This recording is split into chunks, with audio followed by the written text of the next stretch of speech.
welcome to Mediation. Hi. Hi. I'm so glad that you guys came. My name is Kelly Tenzik, and I've done mediation in the community for the past 10 years. I have some background in different types of mediation, but what I love best is workplace disputes, which is what has brought you here today. So that's a little bit about my background. I'm going to go over to my co-mediator over here, and she's going to introduce herself as well. And my name is Melissa Meyer. I've been doing mediations in the community and for a local organization for about 8 years. I typically do a lot of divorce mediations, but Kelly and I once in a while get together for workplace mediations and things. So I'm happy to be here with you today. Would you guys like to introduce yourselves? Just to kind of open the air and make sure we know who we're talking to. Would you mind starting? Well, I'm Sean. I'm using, you already seen Sean McNeil. I've been working at this company for only a year. However, I brought a lot of experience in from the outside. And I feel that Becky here doesn't really respect me. She's one of these people who's been there, and she's figured just because she's been at the company for a long time that she knows everything. And she's always disrespecting me in front of other people. Well, thank you, Sean. We'll get further into those issues in just a little bit, but good to have you here today. My name is Rebecca Butler. I've been at Tip Top for 10 years plus. I have kind of grown up and with the organization. I am distressed with Sean, and I am distressed with Sean, and our manager, more importantly, is distressed with both of us. Apparently, we're being disruptive to the work climate. The only thing I care about is being respected, and I don't know where Sean gets off talking about the fact that I don't respect him. I guess it's the pot calling the kettle black. We'll get further into those issues, but thank you. I heard your name is Rebecca, but he referred to you as Becky. Do you have a preference for today? Well, actually, my nickname is Nancy. Okay, Nancy. You like us to call you Nancy? Yeah. All right, Nancy and Sean. Great. Well, thank you so much. I'm just going to go over the role of the mediator, so why Melissa and I are here and what we're doing in this process. So I'm here to facilitate dialogue between you guys, not to judge. We're not going to make snarky comments or remarks throughout this process. Our job is to open the door for you guys to have conversations about the issue at hand. I'm not going to make recommendations. Neither one of us is going to provide you with a solution. That is your job. We're just going to help guide you to a place where you both feel comfortable with an outcome.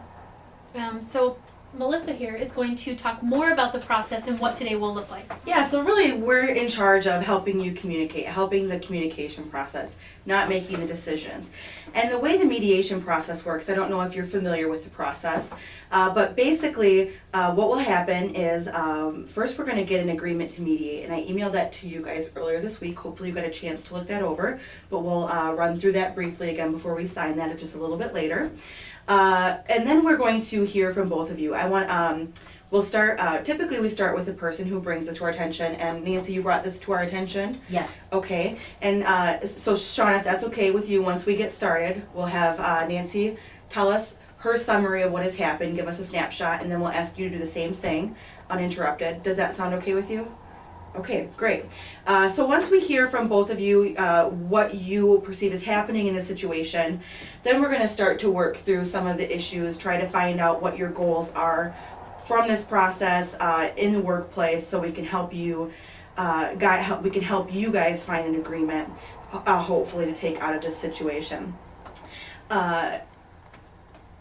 Another part of this process that sometimes happen is maybe you want to talk to us one-on-one individually, or maybe we want to talk to you one-on-one individually. That's called a caucus.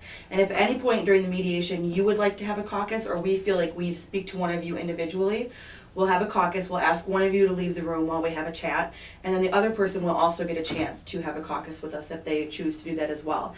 So if at any point you would like to do that, please just let us know that you would like to take a caucus, and we'll do the same. So the purpose of a caucus is if I want to talk to you privately, is that the point? Yes, yes, and this, what is said in the caucus stays between you and I, or between Sean and us. We do that privately. That's information maybe that you don't want to share in front of the other person, but you feel might be helpful for us. And if we think it's necessary, we'll ask your permission possibly to share that information, but not without your permission. So if you feel like you need a caucus, please let us know. Another part of mediation is that it's impartial. So Melissa and I are not here to, again, judge or have any sort of sense about the situation at hand. We're impartial, we're neutral. Again, the goal is on you guys to talk about the issue and work through that. So we are not here to judge. We're here as the third party to help you get moving forward. Mm-hmm. And if at any time you feel like we are taking someone's side, that you're being treated unfairly, we ask you to please let us know, because that's not our intention. And we want to make sure that you feel like you are getting an equal opportunity in this, that you have an equal chance. So another aspect of this is confidential. This proceeding is confidential. Whatever happens in here, Kelly and I will not be sharing it. And that's up to you guys if you decide that the information you share, that you hear, remains in this room. But as far as Kelly and I go, we do not share this information. We cannot be subpoenaed in court to testify about what happened in here. That protects the integrity of this process. The idea is this gives you a chance to say everything you want to say openly and honestly. You don't have to hide things. And the more we get out, the better your chances are of having a better process. So this remains confidential for your benefit, for the benefit of the process. Okay. So the next step in this opening statement here is we like to have some guidelines or rules that help the mediation process go smoothly. So Melissa and I, we like to kind of write these down so that at any time we get to a bump, we can point to our board here and show us where we're going. So these are just some rules for the process. And as leaders, Melissa and I always think that number one is to respect each person in the room. Okay, so we're going to keep that attitude the entire time. But then we also like to ask if you guys would like certain rules to be upheld during this process. Sean, is there anything you'd like to add to our board here? Not that I can think of. Okay. Nancy? I have quite a few, but the second one being Sean likes to minimize, likes to cut me off, he interrupts all the time, Okay. and I really... That's not true. Okay. This sounds like a rule that Nancy wants, and I hope that this would be a rule that you could get on board with too, Sean. Is not interrupting. That you guys will get a chance to say what you want through, and we won't interrupt you. And if we start speaking, we would hope that you would not interrupt us as well. Let people finish their thoughts, get through their thoughts, get out what they need to say, and just turn taking and not interrupting. Yeah, and also we can give you guys a sheet of paper if that helps, if you want to write things down while we're talking. That way we can keep equal time without interruption. But again, remember, it's our job to make sure everybody has equal time to talk. So, Nancy, you mentioned you had a few. Is there any other ones? Well, perhaps respect covers it all. I have issues, I don't even know what respect means. I know what it means in my head, but you say be respectful. We like people to be respected. I don't know what... Okay, well, let's talk about then just few minutes here. What does respect mean for each one of you? And we'll write that down so that when I say you're not respecting the next person, we know, okay, we've got to fix this. Respect is something that's earned. Okay, well, today in this process, we're coming here and let's assume that we are at a point where we're starting on equal ground, and so earned. What can we do in this process to earn respect? What are some things that we can do? Well, this is the whole problem that I think we've had throughout this.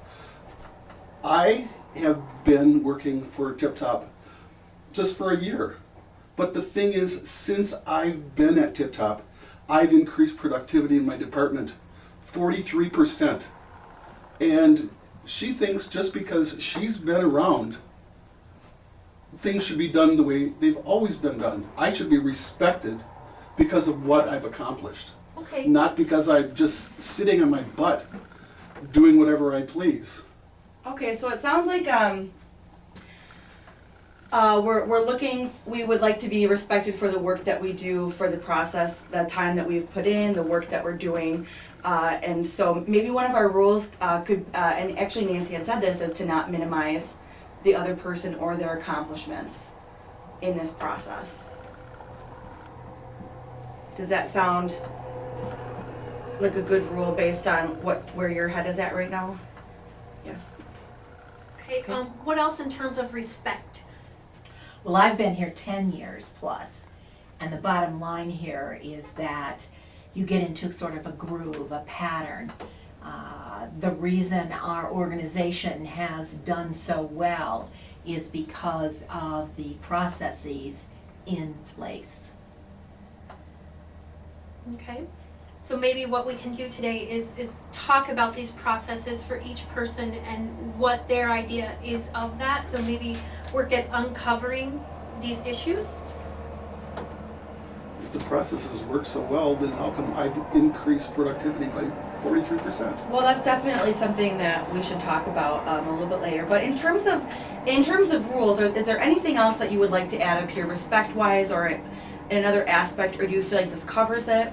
Well, this respect, I mean, when I listen to her talking towards me, she doesn't have any respect for me. So doesn't respect also have to be shown by the tone that she uses towards me? By the tone, okay. That is definitely a tangible thing that we can take care of. That we should have cordial, respectful tones, not snarky or sarcastic kind of tones.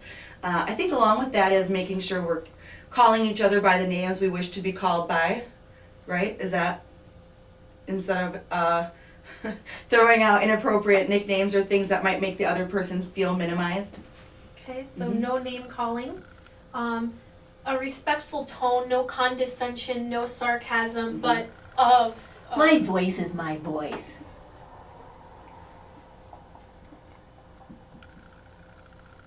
Okay.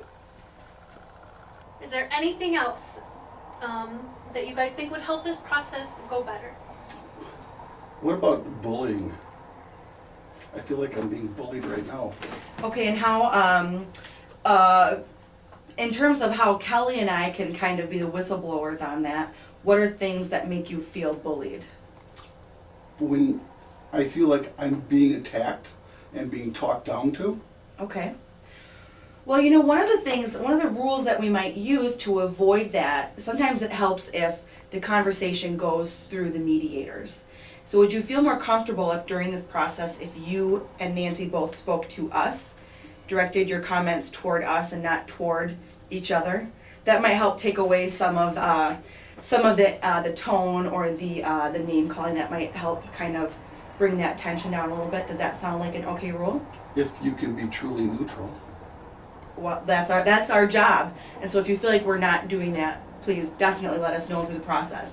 But so why don't we start out, you guys can speak to us. And if at some point you do start speaking to each other, as long as we feel that it's following the rules, we can let that happen. But for now, to avoid some of these things, how about any comments that you make, anything we ask you to talk about, that you direct that to us and not toward the other person? Is that an acceptable rule? Sure. Okay. Sean? Okay. Okay, so speak to the mediator. Great. And of course, with any of these rules, we can revisit them through the process if you feel like maybe they become inappropriate or irrelevant or whatever it might be. So we can definitely start with that rule to speak to the mediator in the first, as we begin this process, and we can see how it goes from there. Mm-hmm. Okay, I think you've covered great ground in terms of breaking respect apart and knowing what that means. So no interrupting, no minimizing each person and the work that they have done. The tone, we'll keep an eye on that. No name calling, really important. And then we're going to try and speak to the mediator, see how that goes, to keep a neutral, calm tone. Is there anything else? Oh, I think it's a good place to begin. Okay, great. Well then, if you guys agree, we'll go ahead and move on. And Melissa will close up here with anything that you guys have. Yeah, so we're going to assign the agreement to mediate, but before I do that, I want to ask if you have any questions about the mediation process itself. about how what the process looks like, how the process ends up, if you have any questions about that before we begin. Well, do we take a vote at the end on who made the best argument? That is not our job. The idea behind mediation is, the wonderful thing about mediation is it gives you two a chance to come together and create a solution together. So there's two of you, so the only way it works is if you both vote in favor, right? Because we don't get a vote in it. So if you would like to think of it as taking a vote, then you're welcome to take a vote. But if you don't agree, you're going to have a tie, and we're not going to be there. Keep But going until you both say yes to the solution. yes. Does that answer your question? Well, I really thought, I had prepared some papers, I'd list some incidents where I had been minimized in front of the group, and I have dates and times. So are you telling me that's irrelevant? Actually, in this process, it is irrelevant in that it doesn't help. We don't make a decision. So by presenting those arguments to us, we can't make a decision based on those arguments. This is really a process that you come to an agreement on. So those are definitely things that are relevant to this, because you can share them with Sean and let him know when you have felt minimized. And that will help get that on the air. We can see what we can do, what kind of things are making you feel that way, and hopefully come to an agreement that will prevent you from feeling that way in the future. But as far as the process goes, this isn't a court of law. We don't look at point A, point B, and point C and decide who's right or wrong. We are helping you guys come to a decision. Well, who's paying you? I mean, the bottom line here is that you're working for the organization. Yes, absolutely. We're working for Tip Top. They are paying us, but the payment they give us does not in any way affect the decision that you guys are going to come to, because that's not our job. That's why we don't suggest solutions. We don't push you towards a solution.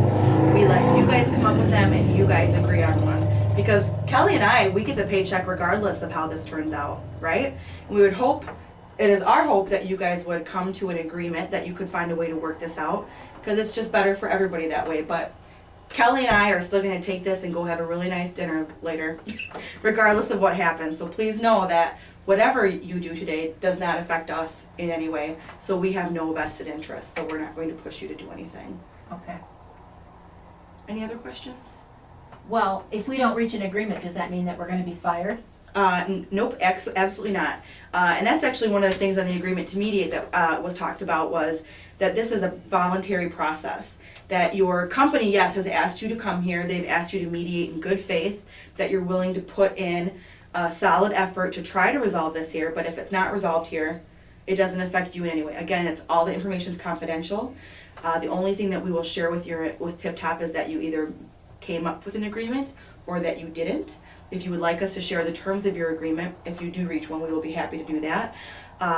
But this will not affect you adversely in the workplace in any way. Can I suggest another rule? Yes. No whining. No whining. No whining. Okay. So I've heard too much whining already. Okay. Can you be a little more specific of an instance, just so that we know what you're considering whining? Yeah, Becky keeps on bringing up things from the past. Okay, first of all, let's stick with the rules we have. No name calling. She has to be called Nancy, so Becky's not an insult. it's what she asked to be. So, in terms of whining,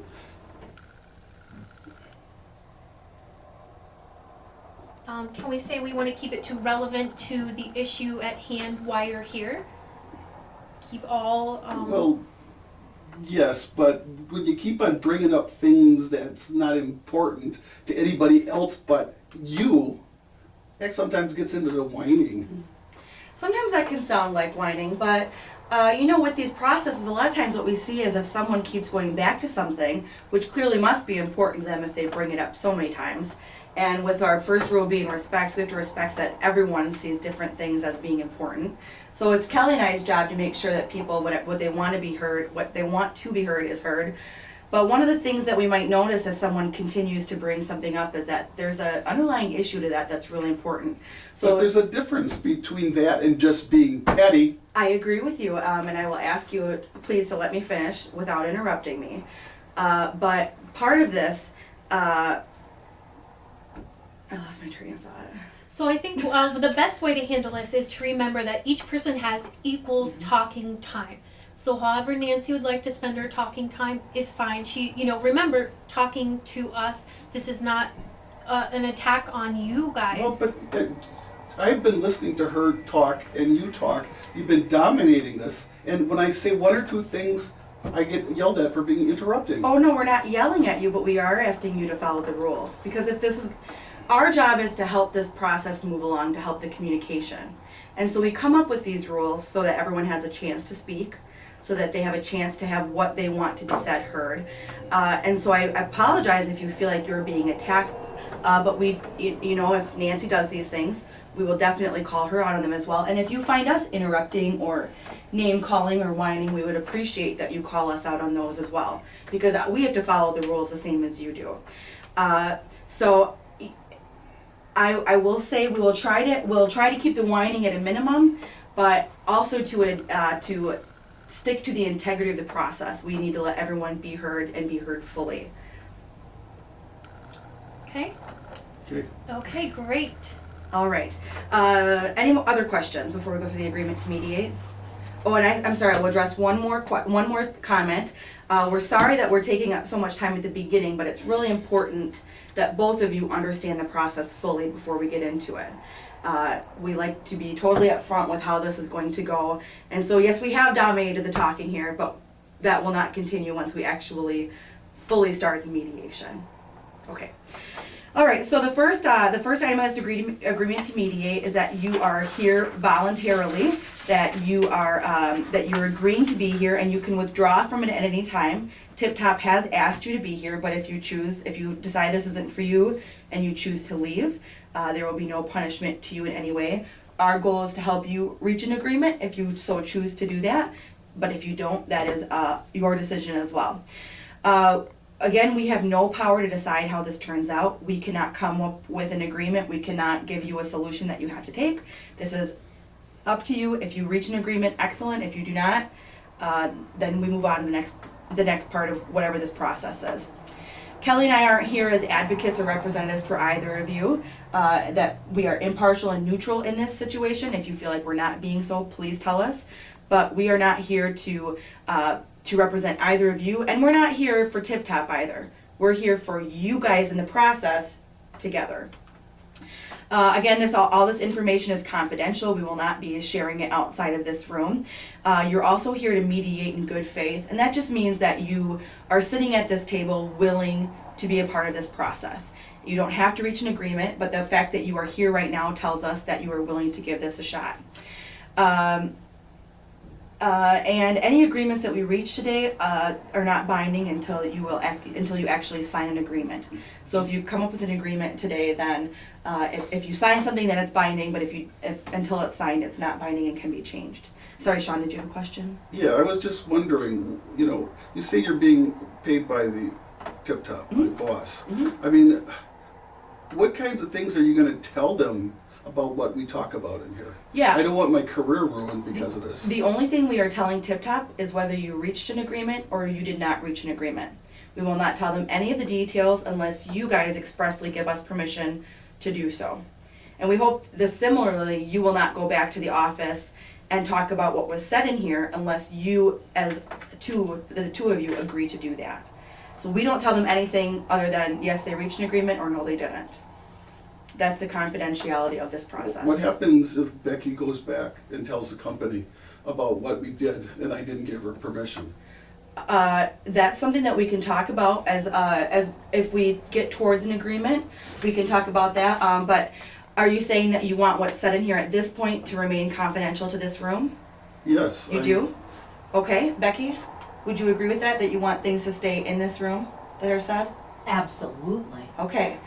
And if she goes and opens her mouth, then what? That's not really a decision that we can make. What do you guys think what do you think is a proper redress if the other person shares the information? So how would you like that written into the contract? If we come to an agreement today and you both have agreed not to share this, that will be written in. Well, let's say that Nancy does go talk about this. What do you want those conditions to be? That you have to come back to mediation? But she gets fired. Well, we have no power over that. That is not part Yeah, of we the absolutely mediation not. process. So. Remember, we're all here in good faith, so let's, we're here, and you both want to remain confidential. We're gonna take that as that's going to happen. The bottom line here is that we really minimally tolerate one another. We minimally, and the only reason we're here is bottom line. If something doesn't happen today, we'll both be canned, and that's what's going to happen. That is it. I just don't trust her. Okay, well, She's always talking behind my back. Well, this agreement, this is the agreement to mediate, and I'm going to add in here that the information will be confidential between the two of you as well. And if we're not enforcers, we're not a court of law, we're not the police, but what we can do is share this agreement to mediate, not what is said in the mediation, but the agreement to mediate with Tip Top, and we can leave it to them to enforce the contract, and it can be up to them what punishment is given if you share any of the information outside of this room. That sounds fair. Does that sound fair? Okay, so I'm going to write that in here. and of course you will have an updated copy just to keep your records up to date as well. Okay. So yes, I have added in that information that it will stay confidential to this room, and Tip Top will be responsible for enforcing that. Can you photocopy right out mine too? Yes, I will. Okay. And while I write this in, would you mind, this is going to be our copy that we keep that is going to be signed. So go ahead and, Kelly, if you will share your pen. Of course. If you agree to mediate, you can sign that.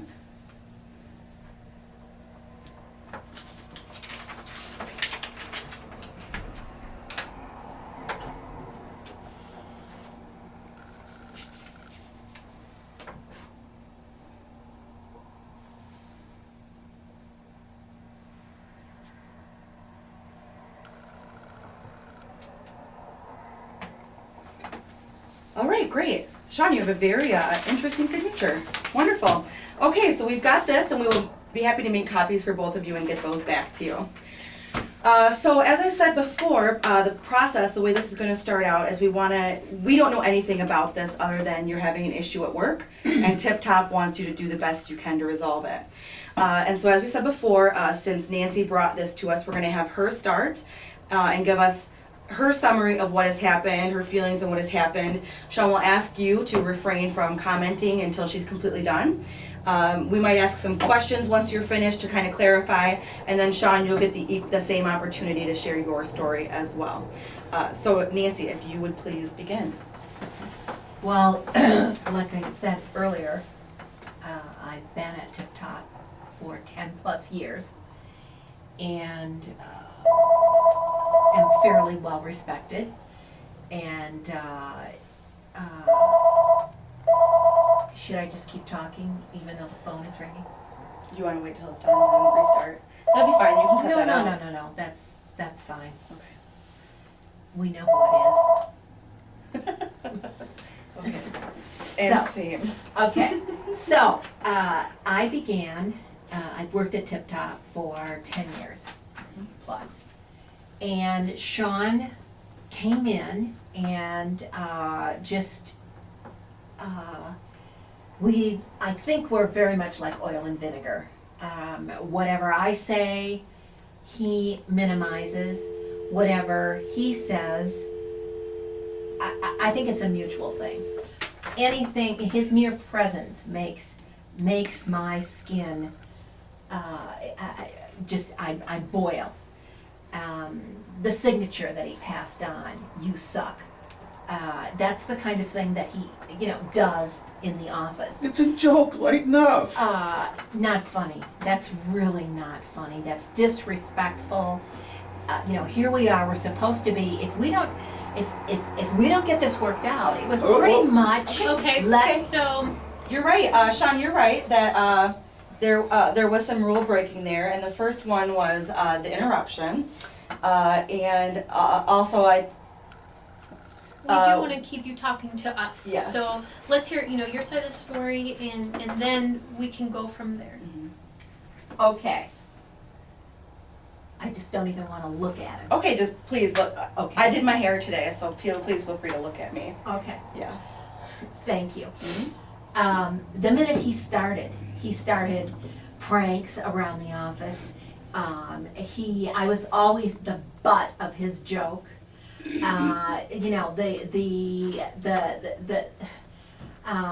Last week we were in a meeting. This is sort of just the tip of the iceberg. We were in a meeting and we were going over important issues, or so I had thought, things that have come up that we could work through that were going on in the office. And Sean interrupted me because he had to tell a joke. I think this is whining. Sean. We're supposed to enforce the rules. If you could let the mediators kind of take care of this while we're getting these comments from you, that way we can keep the process moving forward. Clearly this is a really hot situation here, right? You both clearly have a lot of feelings going on right here that are frustrating you. But one of the ways that we can help you with the process to be able to talk through this is to enforce that Nancy gets a chance to talk when it's her turn to talk, and that you get the chance to talk when it's your turn to talk. Kelly and I are going to do our best to maintain the integrity of the no whining, but again, I would reinforce that sometimes the whining is where that important information comes out. So we would ask you to trust us to know when it's being excessive and when it's not being excessive. So we're going to continue and let Nancy continue her story, and we would ask that you wait till your turn and give her the same respect that I hope she shows you when it's your turn. So I have to wait till she's done? What if I forget something? That's why you have the your paper sheet of right there that you paper? can write down on. Okay, thank you, Sean. So, in my mind, we have these weekly meetings, and we're allowed to state some things that we feel get in the way of the functioning of the office. And as we were going through these things, Sean stands up and says, "Becky, let me tell this joke." It was a funny joke. It's, again, I felt humiliated in front of the group. He's new, he's been there a year, and I think people like him, and I'm not so sure, I feel disrespected when that happened. That's just one of the things. I think the other thing that has gotten in the way, my family and I are having it's tight financially. And the bottom line here is the overtime I've been sort of passed over for the overtime. And I'm not happy about, I'm feeling displaced. And I guess that's all I want to say right now. All right, if I can provide a summary just to make sure that I got, the gist of what you were saying, is that you've been here at Tip Top for 10 years, you feel that you're well respected, but you notice that you and Sean are kind of like oil and vinegar with the pranks, the jokes, and you're feeling just being pushed out of where you should be.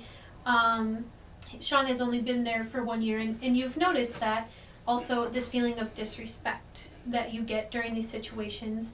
And then finally is that you're having some financial concerns with your family, and within Tip Top overtime has not been given to you, and you're feeling that also is leading to your stress. Exactly.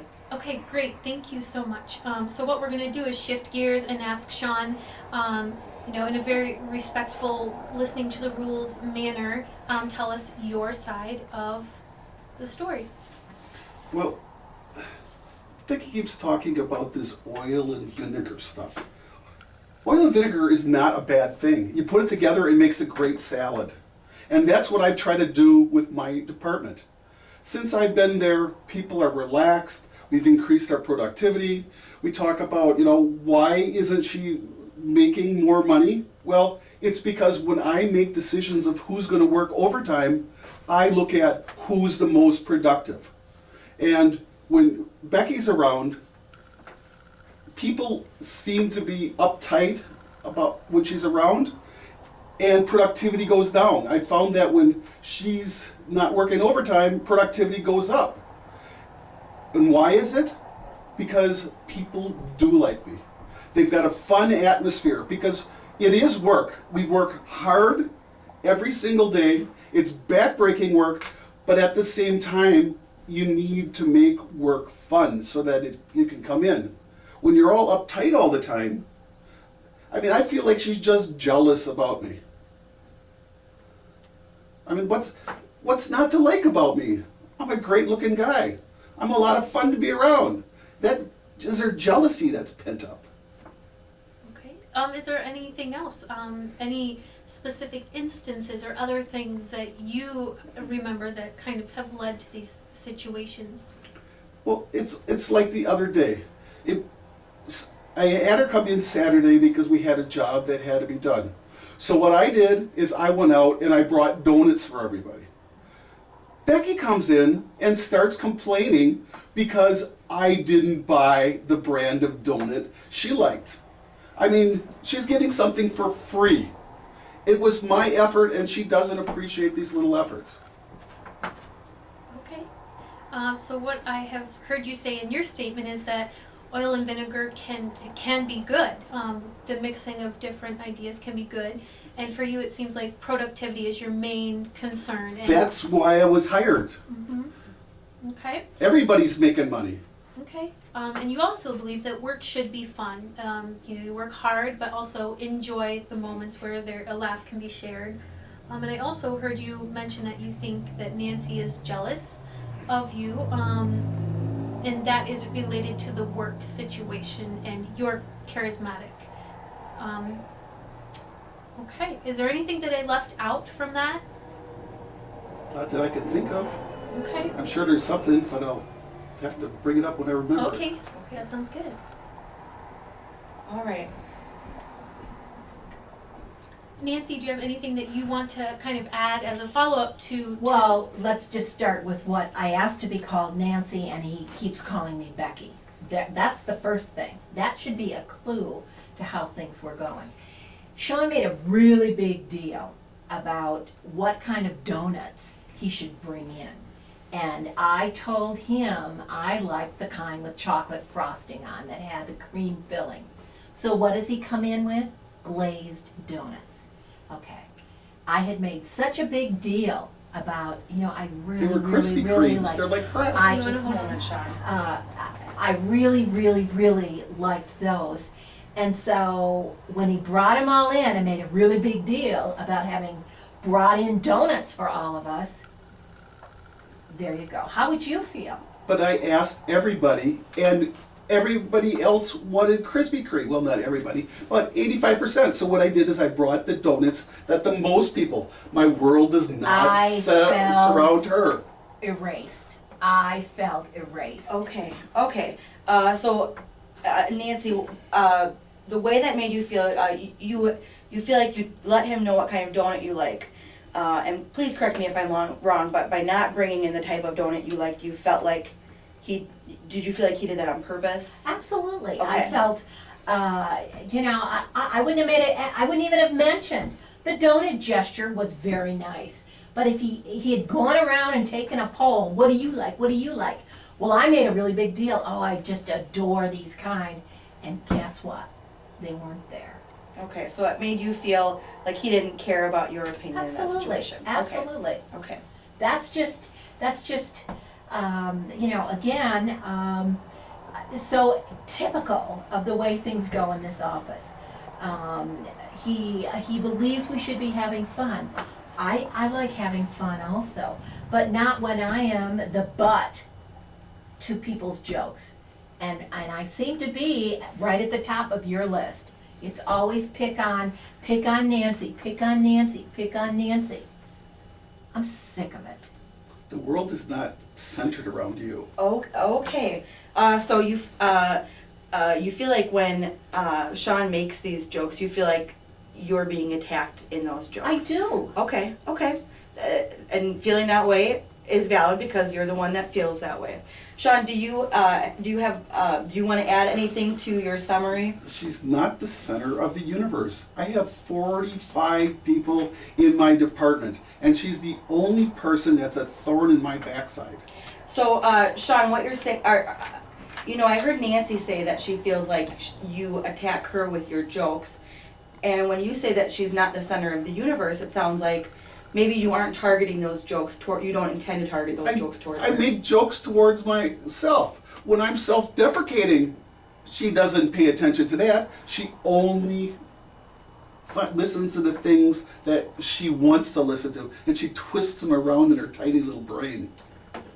Can we talk a little bit more? I'm gonna go back to a previous issue that you had mentioned, which was the productivity.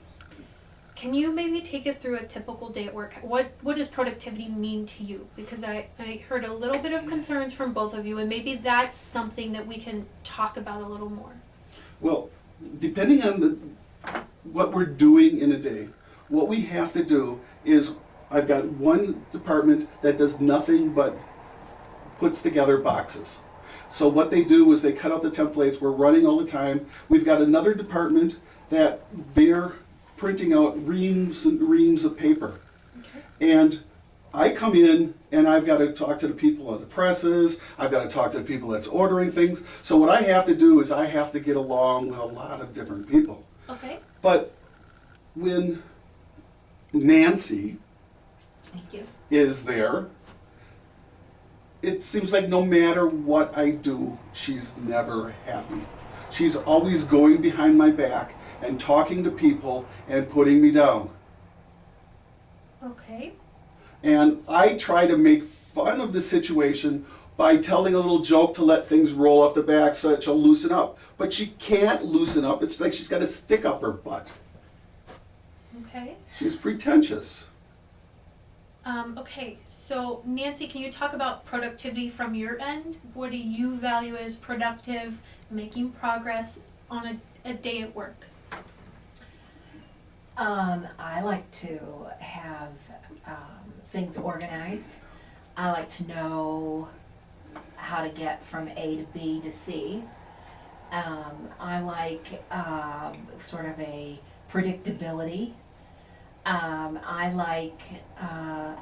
like not being singled out and being joked at. I think humor has its place, but it's not always in the workplace. Everybody works hard. Everybody works hard. And if I'm reading between the lines, it's like, the innuendo here is that I'm not productive. Well, if I wasn't productive, I wouldn't be there for 10 years. So come on, I'm productive. I'm contributing. I'm another cog in this gigantic organization. I do my part. I just would like, again, I question how and why Sean was even hired. Could we talk privately for a minute? You want to call a caucus? Yeah, I would very much like to talk to you for a minute. Do I get to address some of these concerns before you caucus? Because she just brought out a lot of attacks.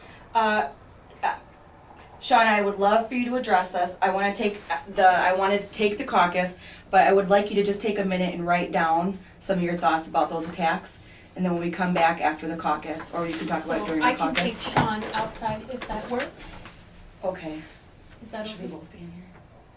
I'll just walk him to the door and Okay. then come back Okay. in. Okay. Great. So Sean, if you'll come with me real quick, this building's very confusing, but, Great, and if you can just step outside here. Thank you. Okay, and then we can continue on with Nancy. Okay.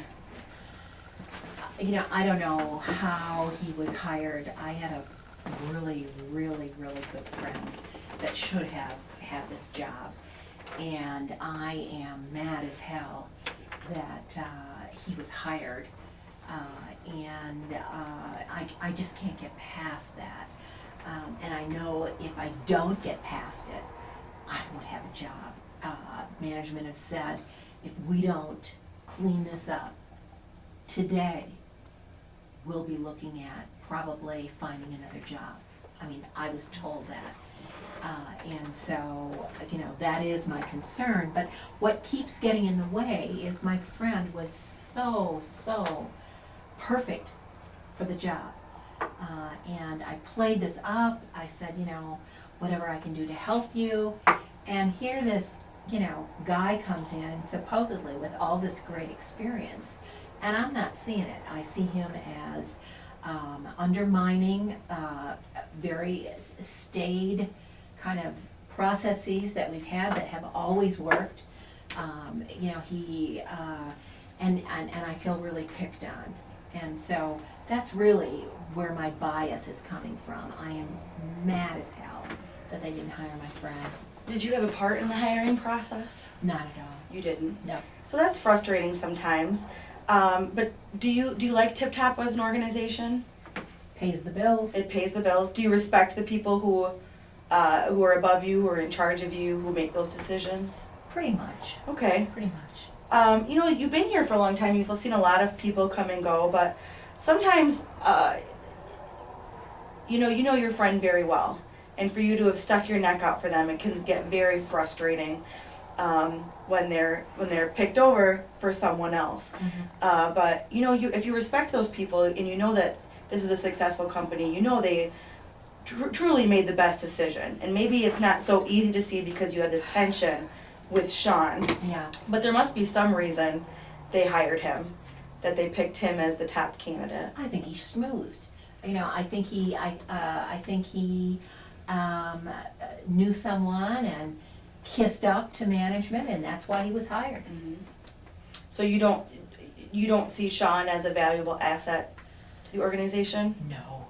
Not at all? No. Is there anything that you see him doing that is useful? People like him. Most people like him. I happen to despise him, loathe him. And maybe I should just quit. Maybe that's really what it's gonna come down to, is if I just walk away. I do understand where management is coming from. I do understand that if we don't get this worked out today, their position is we both go. Well, I need to pay the bills, but at what cost? At what cost? Is quitting, and is it an option for you? A realistic option for you? No, it's really not a realistic option. Okay. Not really. So worst case scenario, you guys don't agree today, and you're both gone. Right. Best case scenario, we figure out some way that you're able to work together Yeah. and be productive and not undermine the integrity of the organization somehow. Yeah. I'm going to go ahead and skip ahead just a little bit because I want a better idea of, it sounds like in a perfect world, your perfect solution was to get rid of Sean, but that's not going to happen, right? Right. So can you just give us an idea on, so we have a better understanding, and again, we won't share this with Sean unless you want, but what do you see as a possible solution? How could this work for you? Well, I would like to be, considered for more overtime. What Sean says really isn't the absolute truth. There are some days where people are more productive than other days, and it just so happened, you can prove just about anything with statistics, and he's twisted that around. And so that's his argument for not letting me have access to overtime. I mean, that might help. The other thing that might help would not to be singled out and be disrespected in front of the group at meetings. I can't accept that. it just doesn't feel good when people are they aren't really laughing at me, except that he has focused the attention back on me. I do like to laugh, but not everything should be a joke. So I would like some kind, and I need a little bit more space. I just feel like, we're in a small office. I'm wondering if maybe things could be reorganized. Sometimes if you put some space between oil and vinegar, it might not be so bad. Add a little Dijon mustard and, Yeah. Okay. I remember you saying you like the predictability, kind of A, B, C. So it sounds like maybe things are a little disorganized, and that's hard to manage at the office. Okay. So, other concerns? That's pretty much it in a nutshell. I really, who knows why he was hired. I would like to believe that he was more qualified, that he was the best. But it's, I look at my friend and I look at him, and it's really hard to put that. Yeah. But as you said, not having this job is really not a realistic option for Right. you. Right. So really I think the important thing, and I'm gonna guess Sean's gonna say the same thing if he took this job, it's probably something he needs, so him going without you going is probably not an option. So the best case is to find a way for you guys to work together so you both keep your jobs and you don't both lose them. Speaking about what, realistically what is going to happen here. Like we said, we're not gonna share what you shared with us with Sean, but if you feel like it's something that you want to get out when we're in full session, please feel free to share it, or if you'd like us to share something, please feel free. But your list of things that you feel like you would need to make this work, I think sound very doable. They're definitely things that we think you should share with Sean. So yeah, take some time and think about that. We're gonna meet with Sean. Okay. If you don't have anything else. No, Nothing. not really. Okay. Thanks for allowing me to kind of give you the background on this. On this. Sure. I've never really talked to Sean about my friend and how much I resent that he got the job and she didn't. Yeah, and sometimes this happens in my family too. Sometimes I put my anger sometimes on the wrong person too. That maybe it might be possible you're more frustrated with the people who did the hiring, and Sean's kind of he's the face to it. So, is there any other concern? No. All right. Well, we're gonna take some time with Sean and give him a chance to do a caucus. Okay. But thanks for calling this. Things are getting hot, and sometimes it helps cool it down. Okay, Okay. Yeah, you can just send Sean in. Thank you. Sean, come on in.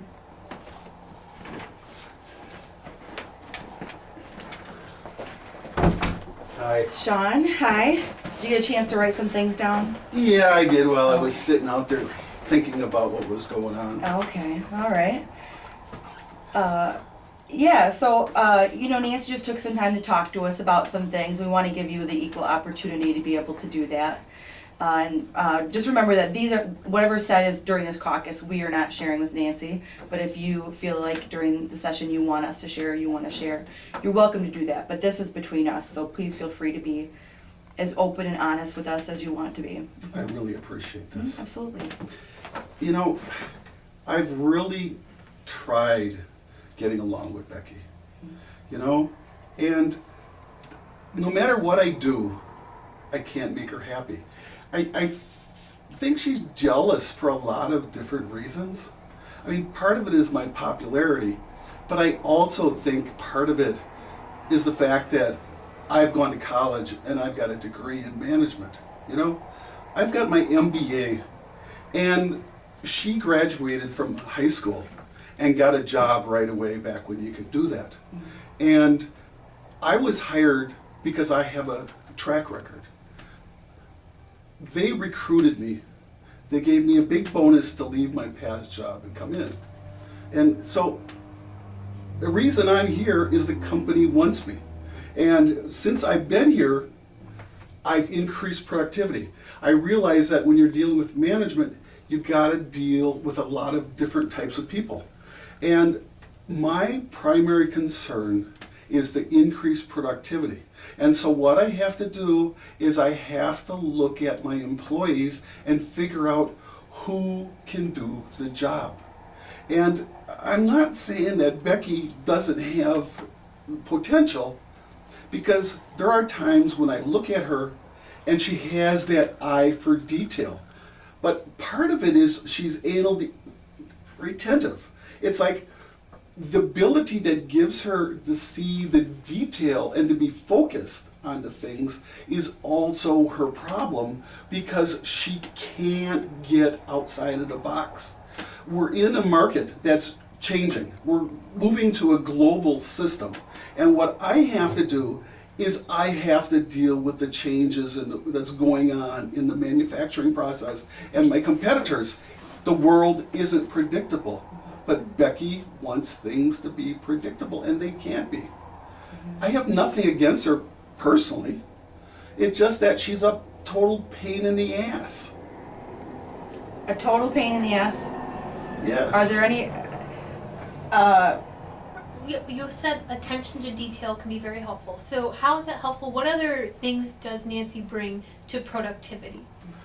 When she's not whining or going behind my back and trying to stir people up. I mean, should we talk about overtime? You know, on the few Saturdays that I really needed her, because I had some jobs that I had to have somebody look at quality control, it seems like when she came in, she was more of a detriment than a help.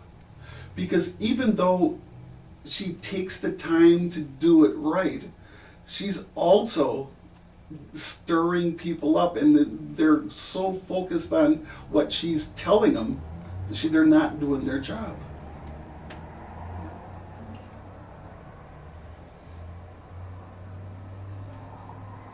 She becomes a distraction.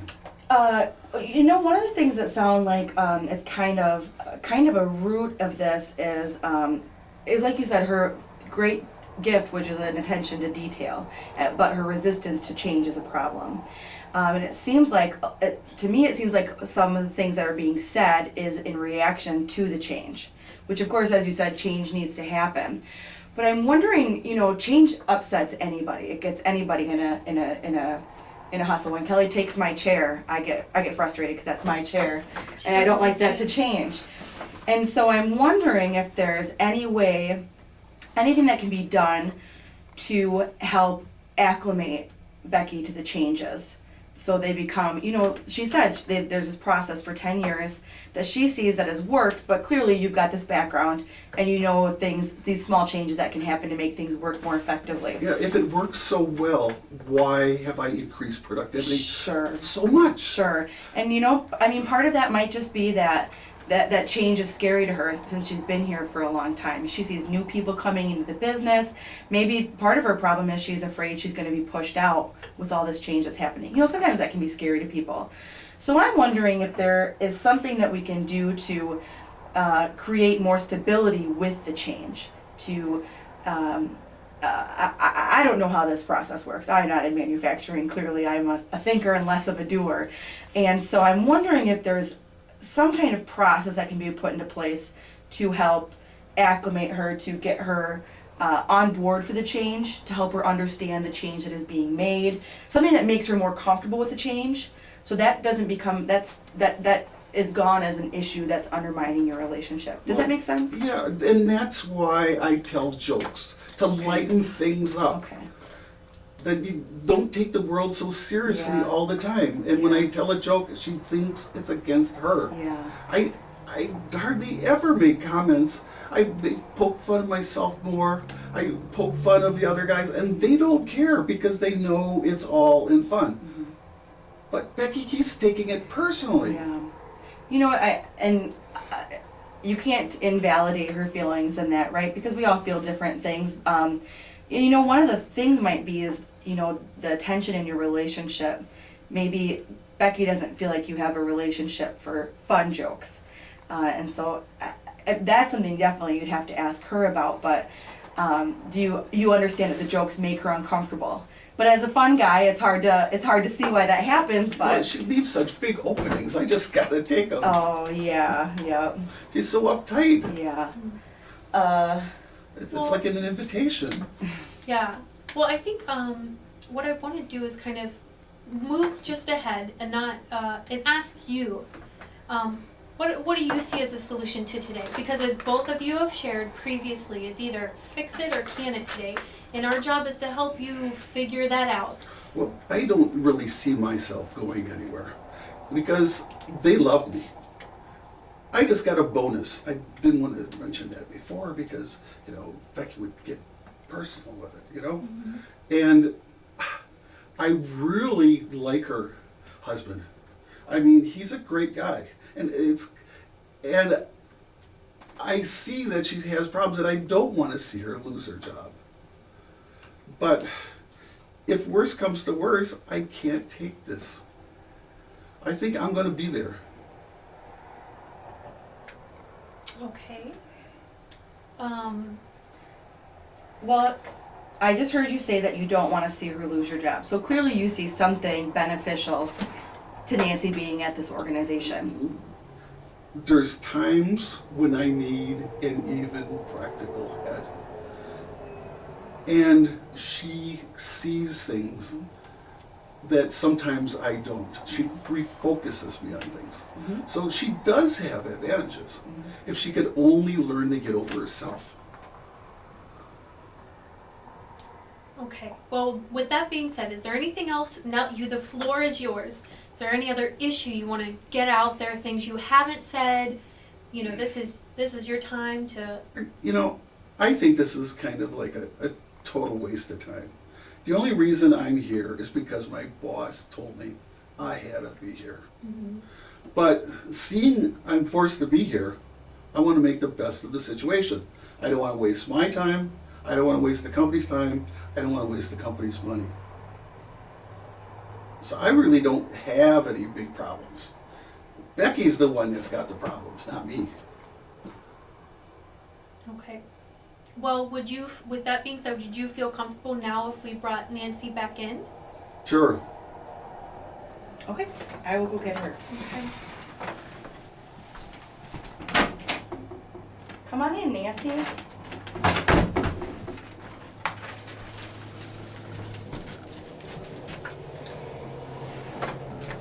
Welcome back. Thanks.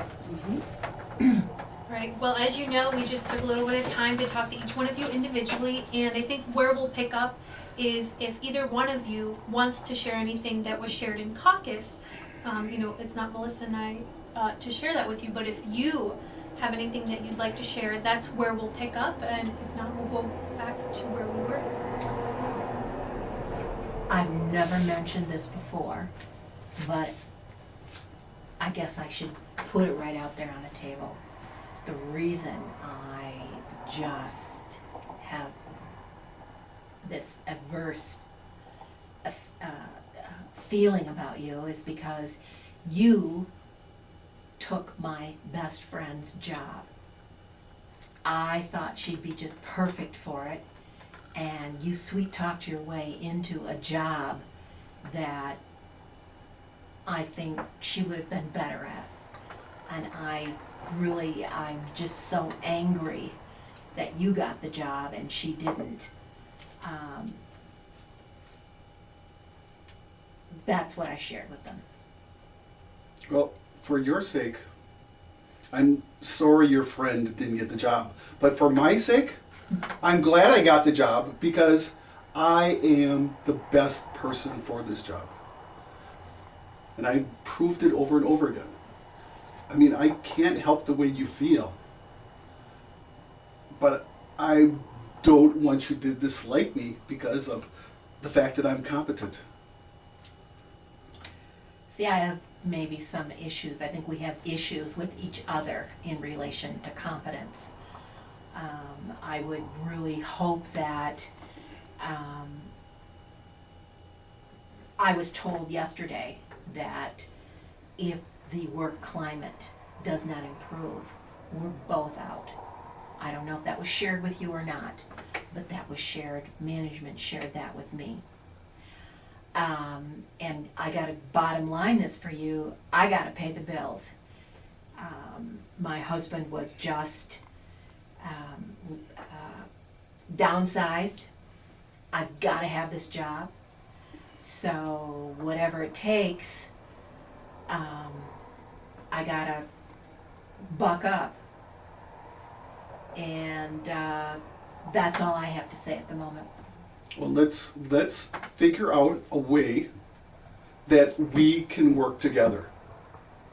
Because all I'm worried about is making sure that my department runs smoothly, the company makes money, and when the company makes money, we all make money. So what it sounds like to me, Nancy, you've just shared that it's important that you keep this job, that you want to be there.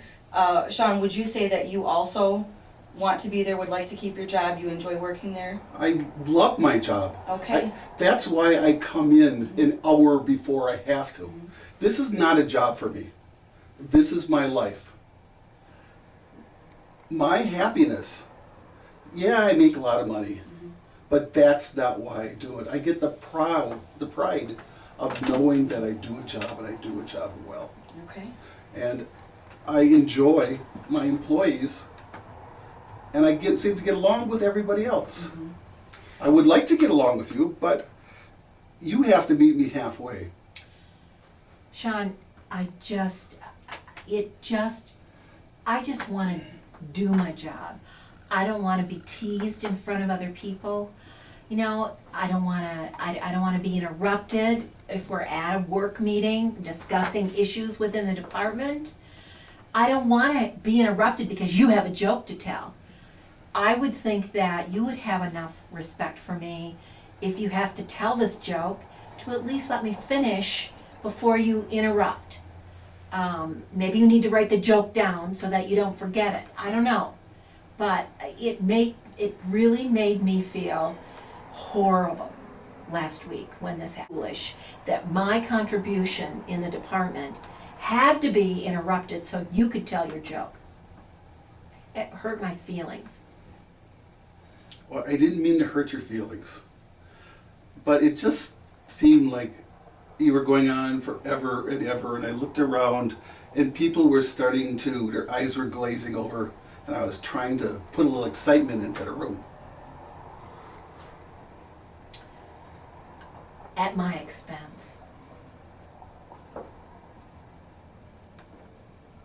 Okay, well, I've heard you guys both talk about this, and so an underlying thing here sounds like productivity is key for both of you, for you to keep the company going, and the more the company goes, the more work that you have, and even overtime, which really satisfies that, family and financial concern, the company doing well. So maybe if we could just talk about what each person contributes. What do you see as the other person doing really well, and start as how can we highlight those good factors as opposed to negative ones?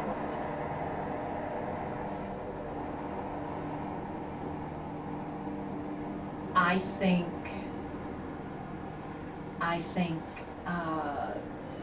think Sean contributes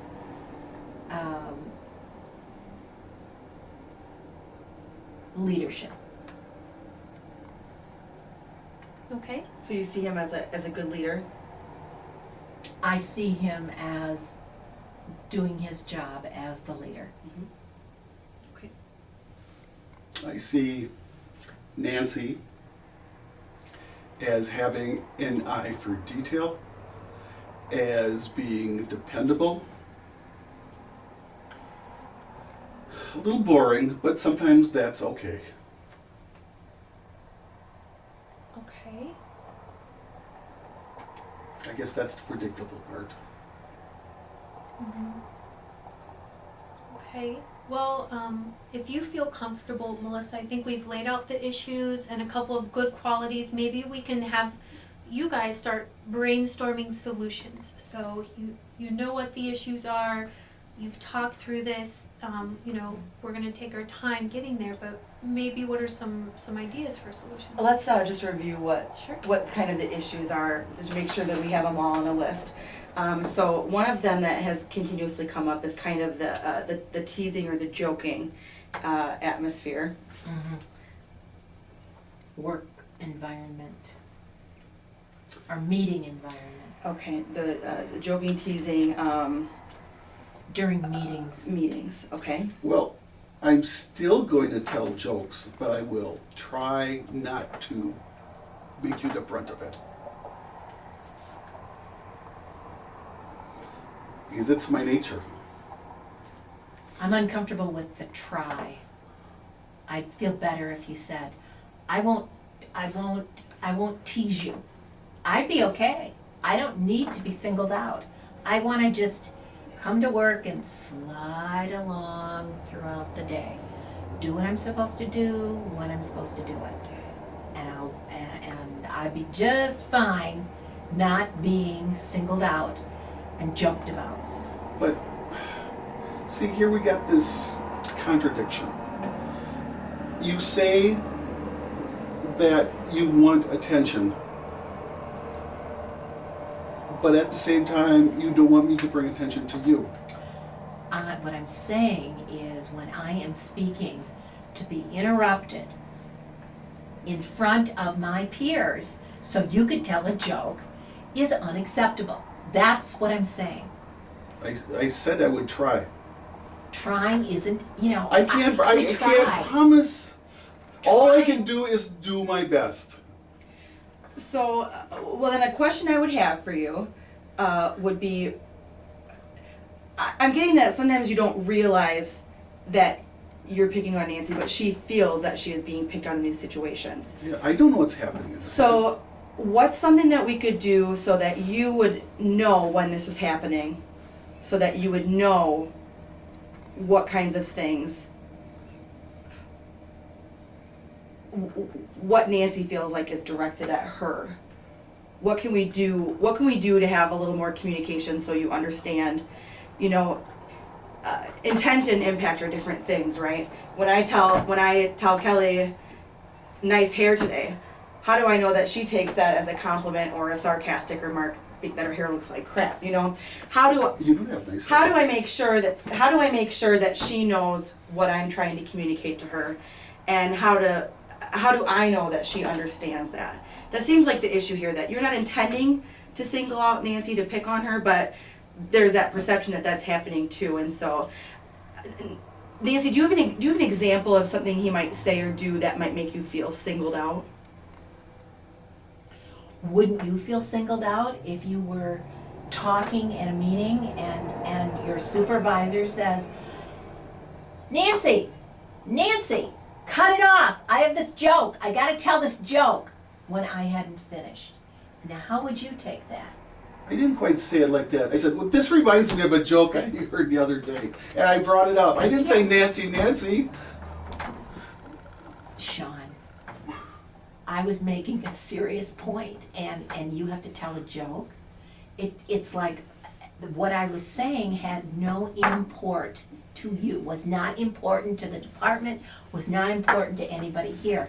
And it made me look foolish. So it sounds like that it's not necessarily his joking and teasing manner that bothers you. It's kind of like the moments that he takes. What he chooses. It's like, would you shut up so I can tell my joke? That's what I experienced. But that's not what I say. Do you understand how Nancy feels that, how she could feel that way by being interrupted? I know part of this from when I was taking that psych class years ago, is that part of it has to do with our personality types, you know? I understand. Yeah, well, Sean, I mean, I don't think Nancy is saying that you can't be joking and fun in the workplace, but I think what I'm hearing you say, Nancy, is there's kind of a time and a place, and that by being interrupted, you felt undermined in that Let's situation. go back to the donuts. he made a really big deal. He had a notepad and everything and took down donuts that people liked. And I went on and on about my favorite donut with the chocolate frosting and the custard inside. On and on and on. You looked glazed over, but I wanted to underscore how much I liked those. And then you came in. I admit it was a nice gesture, but I felt foolish again because what you had gone around and asked everyone, and I felt like it was like, screw you, Nancy. I felt that way. I felt minimized. I took my notepad, I went around, I wrote down what everybody wanted. I didn't pay attention to her going on and on, because she seems to go on and on about everything. I look at my notepad and I see my notepad, it says, Nancy, chocolate donuts. I look through everybody else, some people were saying glazed donuts, sugar donuts, somebody said chocolate eclairs, somebody else said brownies, but the majority of people said Krispy Kreme. So I stopped on the way to work and I bought some Krispy Kremes because it was convenient.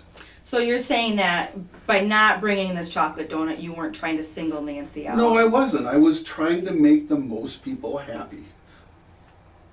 Is that what you're hearing him say, Nancy? That's what I'm hearing him say. Okay. It's just, again, there's a whole additive effect here. Interrupted because he had to tell a joke. Description of your favorite donut. They just go together. See, that's the problem. 1 + 1 = 0 in your head.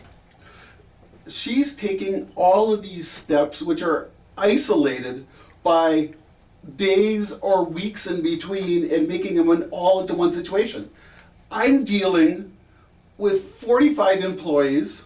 I'm dealing with outside vendors. I'm dealing with interdepartmental meetings. My life is not sitting around going, oh my God, how am I going to mess with Nancy today? That's the last thing on my mind. Okay. Sean, I just want to go back a couple sentences ago. You mentioned psych notes, and you said that people have different personalities. Yeah, and part of it has to do with the way, I hate to bring this up because I know you're going to get all over me, the way men and women think. Men and women just think differently. From what I remember back in psych class, I understood that men are more likely to interrupt, and what we do is we assert ourselves by speaking up and expressing our opinions. And I feel what I'm being done is I'm being punished for being a man.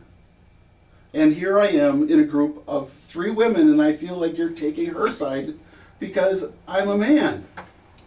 Well, I'm really sorry that you feel that way, Sean. Can you tell us what it is that we're doing that makes you feel like? Well, this is my normal behavior. When I have an idea, I bring it up. Mm-hmm. If I'm with the guys, it's no biggie. Mm-hmm. It's sometimes they'll give me crap, or if I say a joke, they turn the joke back at me. That's the way I show I like people. I come from a small town. I don't come from a big city like Nancy does. And what we're used to is if somebody gets too smug, we knock them down by putting a joke. And she acts smug, so I instantly bring up a joke to make the playing field even. So I think there's a miscommunication here that I'm looking at the world from a man's point of view, and she's looking at it from a different point of view. Well, I think one thing you guys have definitely agreed on today is that you have different personalities. You know, Nancy used the analogy oil and vinegar, that you're very different people. And I don't think either one of you is saying that it's wrong the other person's that way. But I think each of you are saying that in a way you feel not singled out or attacked, but you feel like sometimes the other person, their personality is encroaching on you, and that sometimes is frustrating to you. Would you agree with that? Yes. Yeah, this is what I think. I've laid out, I pretty much, and I don't know if I've disclosed this earlier or not, but My husband was downsized, and I absolutely have to keep this job if we're gonna live and eat and exist. So, I think what I would like to propose would be maybe a reorganization. My cubicle is way too close to yours. And perhaps what we could do is reorganize a little bit. You said you're into change and innovation. It might be a really good thing if we just relocate, move people around, based on what their duties are. We could maybe do that, and if give each other a little bit more space in the workplace, that might work. That's one thing I would propose, is just, if we don't, we have to work, we have to make our work climate more collaborative. And you and I just, quite frankly, approach life from a different lens. You just said that. I don't know about this gender thing as much as it's sort of like out of sight, out of mind. If I move from the cubicle across from you to the cubicle kind of in the corner, that might be a way. My work is not that that related to what you do. I would still, we'll see each other. Our stuff is laid out. We'll see each other weekly at staff meetings.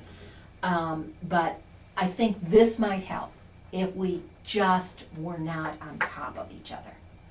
Well, I'm the boss, and what I would say is I have to make the ultimate decision on this.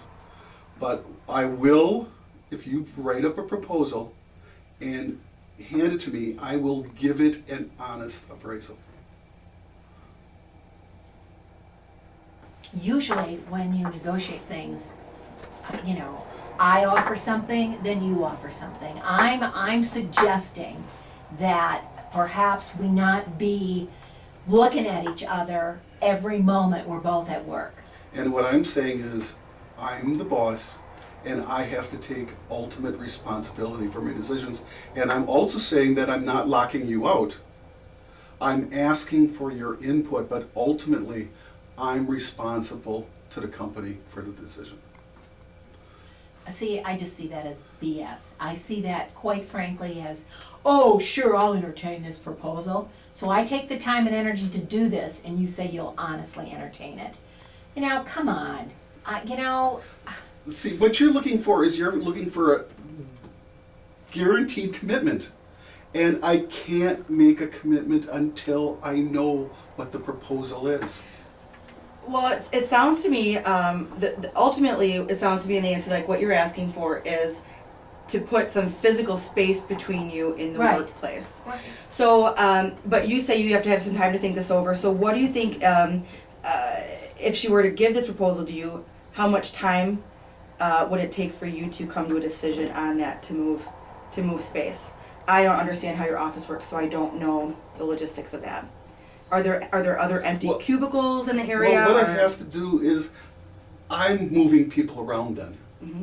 So, we were talking about this earlier, that people get comfortable in their space. Mm-hmm. If all of a sudden I walk up to somebody who's been sitting in one place for the last 10, 15 years and ask them to leave because Nancy wants to sit there, I'm going to have trouble with somebody else.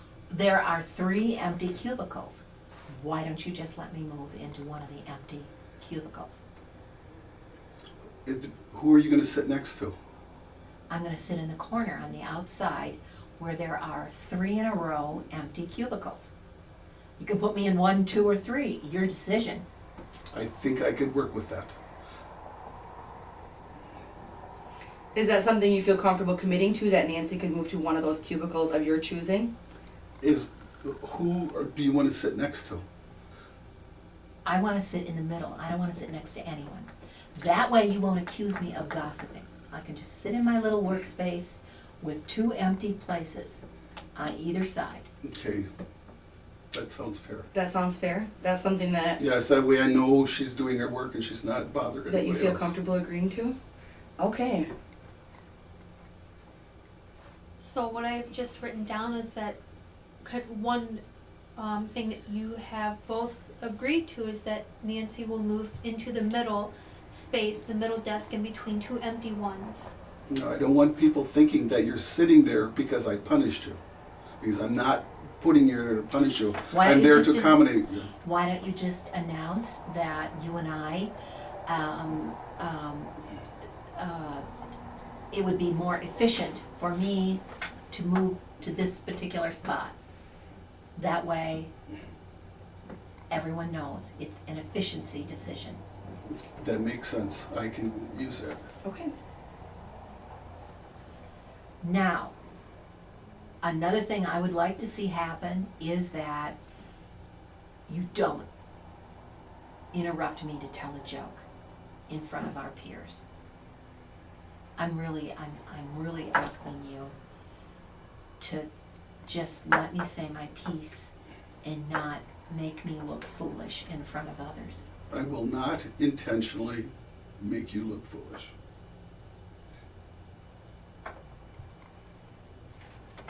That works. Okay, so I'm writing down, Sean will not intentionally make Nancy look foolish in front of her peers, Yeah, in front of coworkers, yes. coworkers. And one of the issues I see us having is the intent and impact thing. So Sean, is there something you would you like Nancy to let you know, to come to your cubicle and let you know, or to send you an email if there is a time that she feels like she has been, that she's been picked on or singled out? Is there a process that we can think of? Yes, I would like her to email me because I don't want to have a face-to-face confrontation and blow this all up again. Does that sound like a reasonable? Email when I'm distressed. Yes, if you feel like Yeah. you've been singled out in a way or been interrupted, a calm email sent to Sean to A let him know. brief email. I don't want to read a page or two, Sure. just to the point, A memo. a memo. To, from, regarding, issue. I got it. Okay, great. Just, That'll just help. remember that anything you put in there is company property. Absolutely. All right, that I think that'll help too, because sometimes you don't realize the way Nancy feels when that's happening. I think that'll help you figure out the times when she feels frustrated about that and kind of help work to circumvent that as well. I have a request as well. Yes, absolutely. I request that she does not continually undermine me. And can you give us some examples of how she undermines you?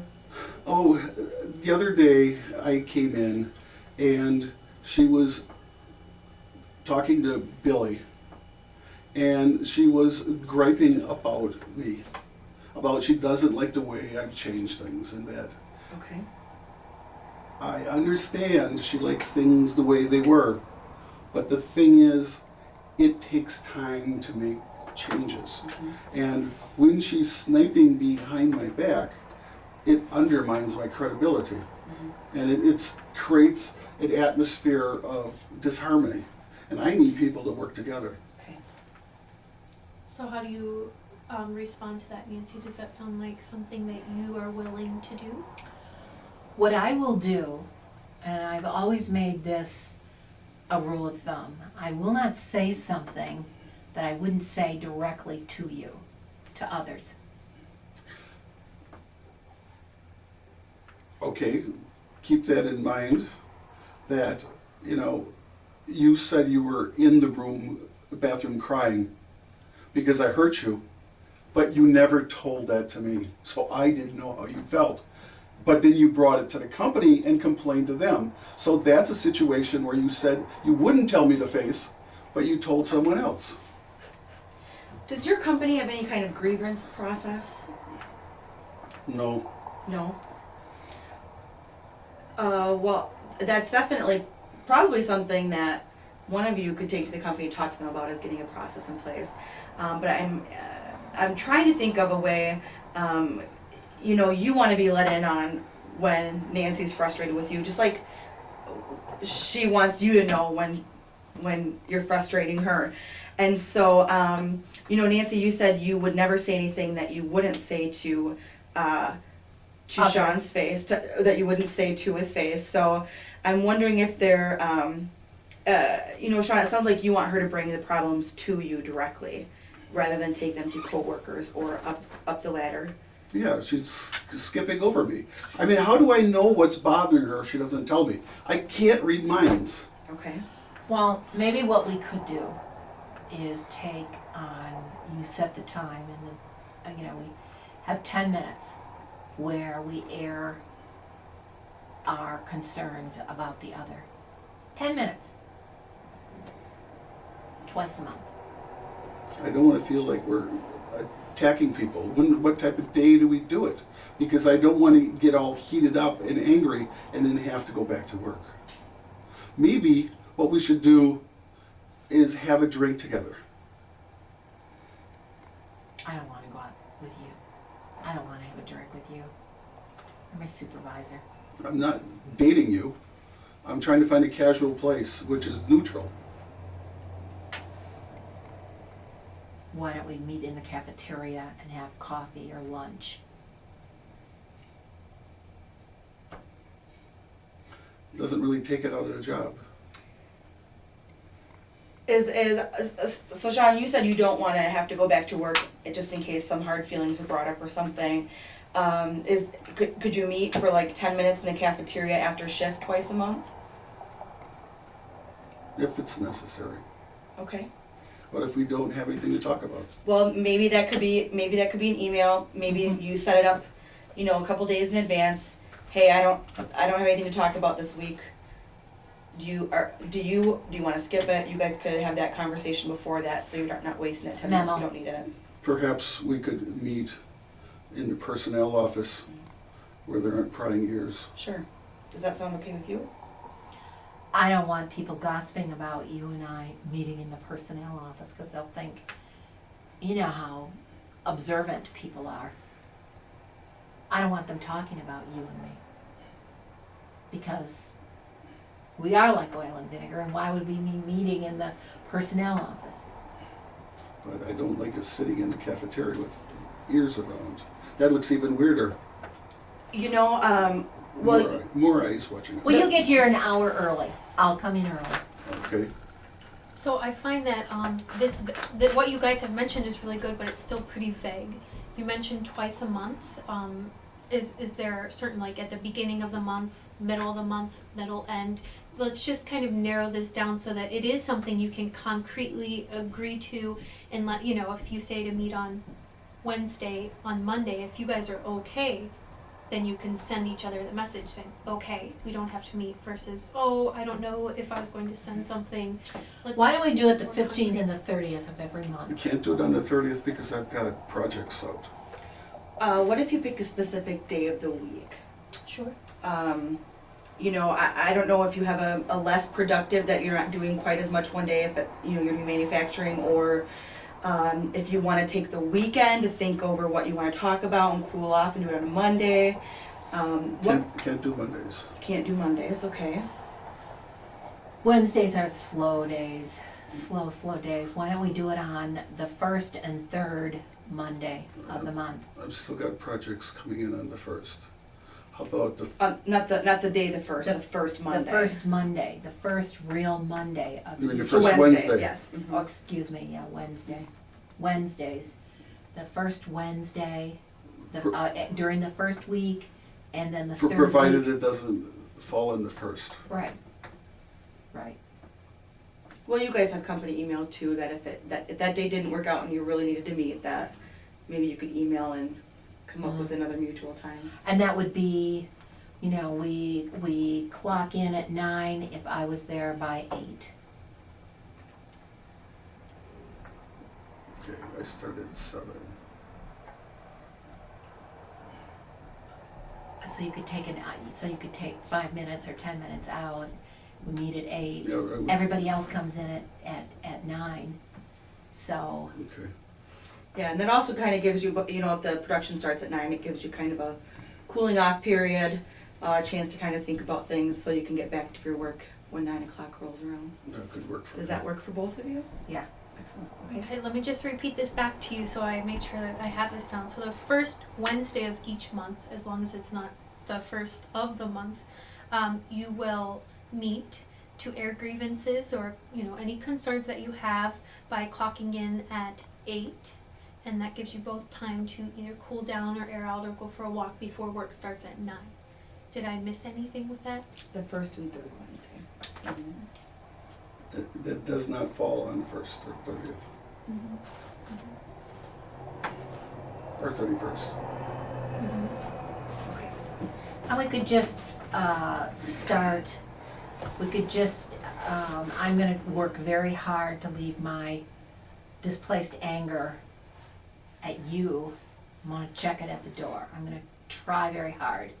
My best friend would have been perfect for the job, and I'm sad that she wasn't hired, but I am going to have to let it go. And I will bring chocolate and cream-filled donuts for the first meeting. Works for me. Okay. What other issues are there that you feel are still kind of hanging in the air that we haven't addressed yet? What I would like to do is just leave it at this. We're never gonna be best friends. But we both need our job. I am just going to put on a happy face. And I'm gonna do my job.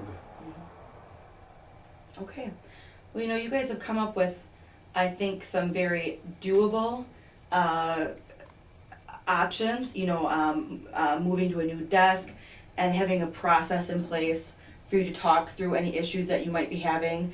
So maybe they don't fester as much, or it becomes one issue at a time rather than, 10 issues over time. And I think this is a really great start. Sean, did you have anything else that you wanted to add to this list at this point? I just want to get this over with. Well, you guys, I would say at this point, I think this is a really great start. I think this is something that we could give a shot for a couple of weeks and see how things are going. Of course, Tip Top has our number. If you guys feel like if you feel like you want to come back to us, we are open to meeting with you again. If we write this up, is this something you feel comfortable signing? At this point, this agreement, those 3 things, the desk, the emails, and the bi-monthly meetings. That's something you feel comfortable signing to and agreeing to? And did you forget the part where she doesn't talk behind my back? That she is going to check the attitude at the door, and you are going to do your work on your job. And we can see where it goes from here. I vote not to share this. This is between us. I agree. Okay, so what we will do is type this up, get it to you, and if you both agree to that, sign it, and then consider that the mediation agreement as a result of today. Thank you. You're both very professional. Thank you. Thank you. We told you this is confidential, that we won't share this agreement with with the bosses. Is this something you want us to share with them? No. No. No, you don't. Okay. All right. Then we will keep it between you. And if you feel like you have a need for us in the future, let us know. But hopefully this is a good start to kind of get you guys back on track. I think you shared very honestly, very openly today. We appreciate you being here in good faith and working on this, because we both want to see you keep your jobs. And I know you both do as well. So Okay. Thank you very much. thank you. Thanks for your time. Thank you. I'm wondering if I should stop it and start it again because we should debrief the role play. Sure. Okay. Okay. Or we could just leave it running, because I can Running. switch it. I have to run the restaurant. I'll turn it off.